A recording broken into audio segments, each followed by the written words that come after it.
राजपुत्र आहोत आम्ही, राजपुत्र, या राज्याचे खरे वारसदार. काय कमी आहे आमच्यात? सामर्थ्य, शौर्य, धाडस, शरीर सौष्ठव आहे, तसाच कुशल मुत्सद्दीपणा सुद्धा आहे. एका राजाला राज्य कारोबार चालवण्यासाठी जे काही आवश्यक आहे ते सारं काही आहे आमच्यात. पण तरीही तरीही आम्ही डावललो गेलो का? तर कारण माहितीये, आमच्या पित्याला कुठला तरी आदर्श प्रतिष्ठापित करायचा होता.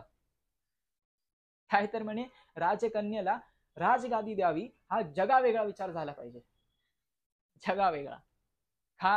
का तर ती म्हणे गरिबांचे अश्रू पुसते.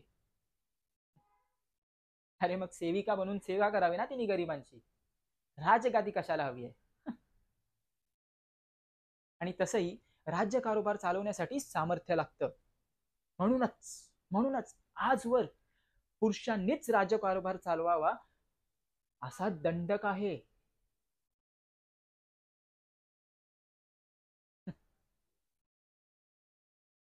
आणि तसंही पराक्रम गाजवण्यासाठी सेवा आणि भावना नाही तर निर्दयी निष्ठुरता लागते, जी की आमच्यात आहे. आणि काहीही झालं ना तरी आम्ही मात्र आमचा हा हक्क सुटू देणार नाही.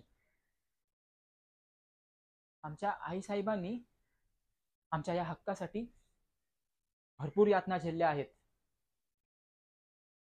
आणि त्यांचा हा त्याग आम्ही मात्र अजिबात वाया जाऊ देणार नाही.